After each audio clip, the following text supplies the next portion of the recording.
Hey, it's me again, your professor of contemporary television. And tonight, brought to you from my living room, my art gallery, my studio, where I have all my guitars, my bicycles, my paintings, and all the good stuff in life, besides family, which I don't have any. Um, so my things are my family. Anyway, I hope you guys are all doing well out there. We're winding down the semester. We only have about 13, 12 more days. The 15th is the last day. Get your assignments in. Everything is listed on the assignments. Get them in now. Between now and the end, you can hand in everything right now because it's going to take me a couple of weeks to grade everything. There's been the suggestions on the final research paper. I made a list of things. So if you guys saw that list, I know some of you have, some of you haven't. So it's there. You can write your final research paper on anything we've covered this whole semester. And I know it's been a haphazard semester, but it could be anything from early television in the 50s, the 60s, the 70s, 80s to right now. Take a show. I don't care if you write about I Love Lucy or MASH or a contemporary show that's happening right this very minute, like the Tiger King. But put on your critical thinking cap and don't be sloppy. Be smart and think your way through it. Why is it working? Why does something like the Tiger King, why has it captured so many people's imagination? Didn't capture mine. I'm not real big on people who look dumb and stupid, like they've never read a book before. And the Tiger King is full of those types. And so it's not my cup of tea. I did watch a couple episodes, but it got a little too vulgar for me, and I felt sorry for the animals. I kept waiting for the animals to escape and literally tear their heads off. I don't care how much they kiss and cute them, pet the animals, and they make money out. They're just exploiting tigers, and they should not be in cages, period. The people in the movie should be in cages. Now, that I'm all for, and obviously the Tiger King is in jail right now. Anyway, be that as it may, it's what is on the zeitgeist of our American contemporary television right now. And so have at it. Anyway, get your assignments in, get your journals in, do the best you can. I've left samples of the journals on announcements. You'll see it. You can hand in these journals anytime you want between now and the end of the semester, which is next Friday, not this Friday, the 15th. Anyway, I'm going to be teaching summer school. Why don't you guys come along for the ride? It's not this class. It's not the film class I teach. It's another humanities class I teach, and you may need it. It's essentially humanities from the Middle Ages to right now.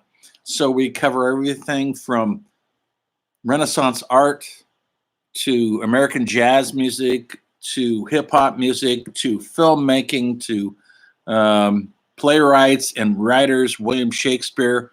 We cover the gamut of humanities, mostly through American humanities. Anyway, it's a 7-week course in summer, and I'll be right here online because we're not meeting in the classroom anymore. But anyway, you may need the credits. You may need another humanities, and it's me, your beloved teacher, will be teaching that one too. So you know what to expect. And some of you that are in this class have been in that class. And you loved it so much, you signed up for another one. Well, sign up for this one. Anyway, summer school, it's different. It's condensed in the 7 weeks. I believe it's 7 weeks. Starts in the middle of about June 8th and goes to July something. Anyway, maybe I'll see you in that class. I won't see you, of course, unless we do a Zoom conference, which I've been kind of avoiding doing. Because everybody's doing Zoom. Today, I want to talk about animation and television. As we used to call it in my day, cartoons. Don't call it cartoons anymore. It's sophisticated now. Now it's animation.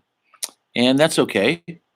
And the brief history of animation, I guess, uh, started a long time ago in the silent films. Walt Disney was making animated films.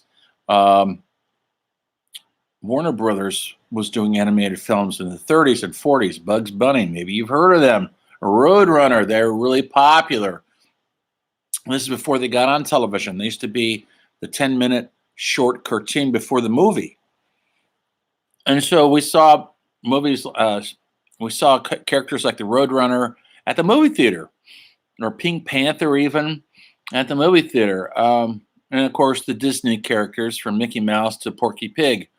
Disney was always the clean-cut version of things, and Looney Tunes, Warner Brothers are a little more naughty. Bugs Bunny was a wisecracker, and he was not as lovable as Porky Pig or Mickey Mouse, but I love Bugs Bunny because he was a smartass. Let's face it, and he got away with everything. He was smarter than everybody.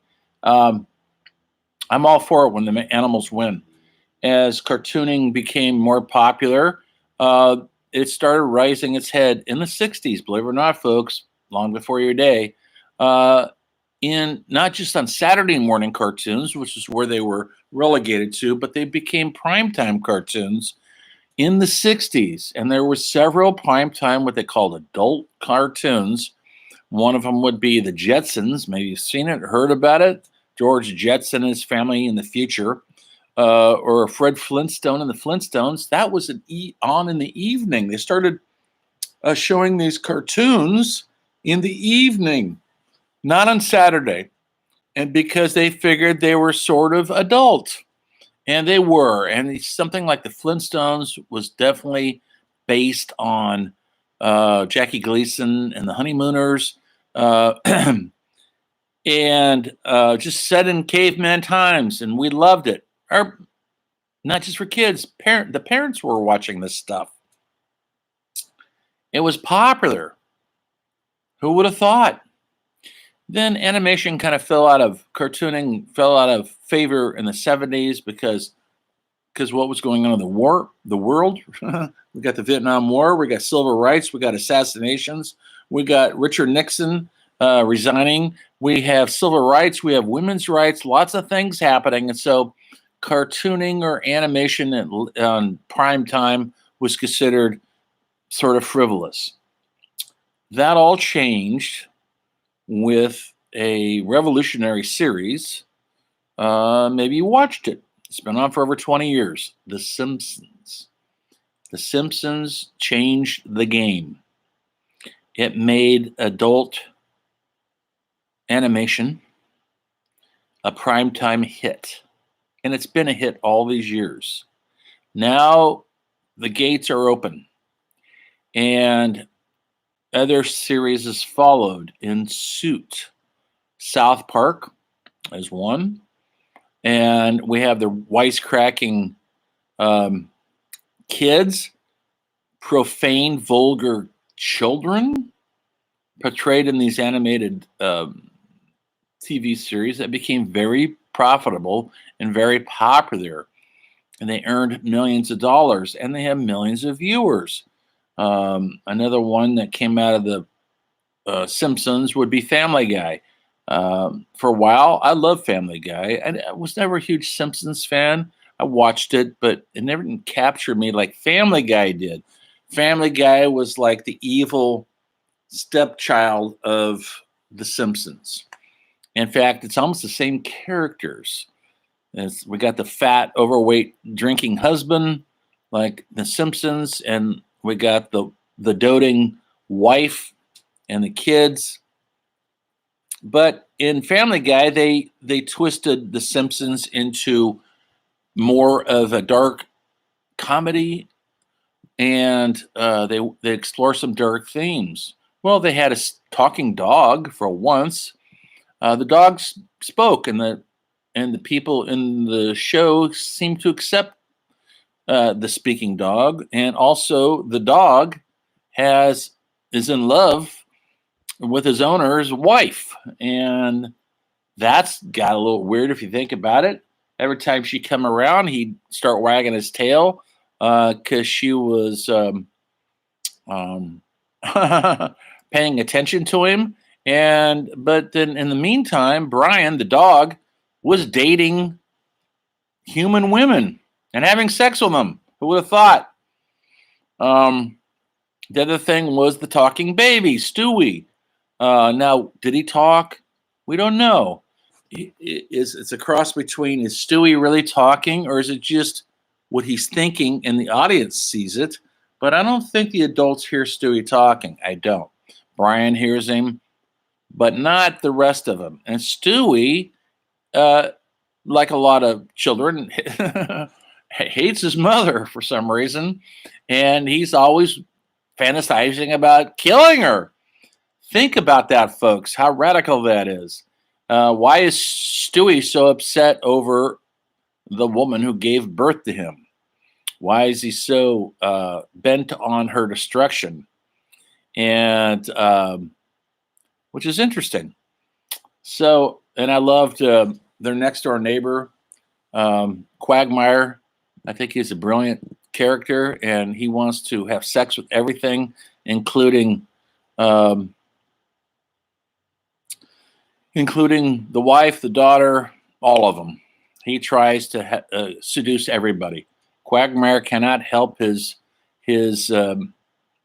character, and they delve into some really dark places that concern sexism and racism and pedophilia.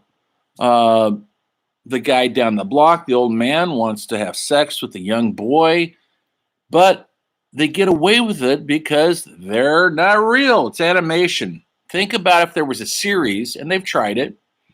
They've tried it. Married with Children would be one where they take the American family and they upend it. But you could get away with almost anything if it's animated. You could get away with pedophilia. Not get away with it, but they could comment on it. You could get away with nuclear waste, like in the Homer Simpsons. He's working at the nuclear waste dump. The satire could be rich and thick because we go, they're not real characters. It's only a cartoon. But think about how subversive that is and the brilliance of that. The subversive nature of animation on television is rather brilliant. And it gets you around the critics, and it lets the producers and the creators get away with just about everything because, after all, they're not real people. They're only animated characters. And now we have a ton of these series out there right now. We have like BoJack Horseman, which is a huge hit, about a talking horse who's an actor, and he sleeps with human women. You could create all sorts of different worlds with animation. It doesn't have to make common sense or any logic, as long as it's something you can recognize as a grain of truth in our humanity. And something like BoJack Horseman captures that. The vanity, the egos, the mismanagement of the American dream, it's all in there. Then we have shows like Bob's Burgers, which does similar things. SpongeBob SquarePants, which is very subversive. It can be. and a new one every year come out. New animation series. They're fairly inexpensive to produce, and they just have voice actors coming in, and you know these voices very well. The people who have been voicing Family Guy or Simpson for many, many, many years, you get to know their voices, their voice actors, and you get to know who they are. And they become just as familiar as somebody who is essentially in your family almost, or at least equated with a live living actor that you see on screen. But it's their voice you're hearing. You're not seeing the real person, a real person, but in the reality, by just hearing voices on animated characters, sometimes the reality of the truth of our humanity can be more brutal, more truthful, and more real than if we actually have living actors and people portraying these characters. That's the subversive nature of animation. I know somebody, I can't remember who, wants to write about animation for their final paper. Please do. They're going to write about Japanese anime. I didn't know how much that was on television, but SpongeBob, she said, or he, I think it was a she. I'm sorry if I don't know who, I forget who you were. Sorry, guys. Was SpongeBob Bob? And I said, go for it, man. I need to learn. The beautiful thing about when I teach these classes, it's hard to believe, but I don't know everything. And I don't watch everything. I watch what I want to watch, and I don't have a lot of patience for things like the Lion King or Tiger King. Sorry, Lion King, Tiger King. So I've got to be very choosy. I watch it so I could keep up with contemporary television and see what's going on in the culture. Now, why, ask yourself when you're writing your papers, all your papers, equate it with what's going on in the culture. That's what I keep harping on in this whole class. Whatever television show you're writing about or genre you're writing about, whether it's animation or reality TV or 70s TV or 80s TV, contemporary television, look what's going on in the culture. You have to look at that. Why now? Why all this animation and cartooning on television right now at this point in time in our culture? You have to ask yourself that. And you have to look at that because that's what this course is all about, trying to understand contemporary television is it mirroring the culture? Is it commenting on the culture? Is it existing outside the culture? So when you're writing your research paper or your critical essays, please keep looking at what's going on in the culture. When I ask you guys to write about The Stand, I did that for a reason because it's about a pandemic. When I asked you guys to write about The Prisoner, I did it for the reason because, folks, The Prisoner's 55 years old. And Big Brother, if you don't think so, think again. It's all about Big Brother and mind control. And don't think that Big Brother isn't out there right now. There's a camera everywhere watching us. Do you agree with that or not? I don't know. It's up to you. I'm just saying, so these TV shows are important because they're reflecting what's going on in the culture. And right now, the culture is topsy-turvy. Not only do we have brutal, segregated politics in this country, more subversive viewpoints than we've ever had before. We've got news from CNN to Fox. There's one says this and the other one says that. Which one do you believe? Well, you have to look at all of them to try to figure it out, to try to figure out your best shot on that. And so that's really important and the key to this whole course. I'm only going to do a couple more lectures. I hope you're watching these things. Hope you're getting something out of them. And I hope you're staying through to the end of the class and getting your papers in. Get them in, folks. Don't drop out at the stage. We got less than 2 weeks left. So on that happy note, watch some animation. I know you do. Maybe I listed one of your favorite shows. Maybe I left some off. I'm sure I did.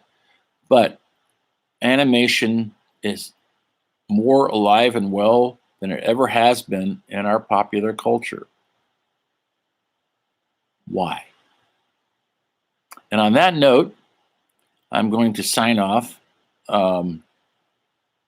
And I'll see you next time in a couple days. I'll be talking about something else. Look at the assignments. Get them in. Get them in soon. And I'll see you on the flip side. Peace out.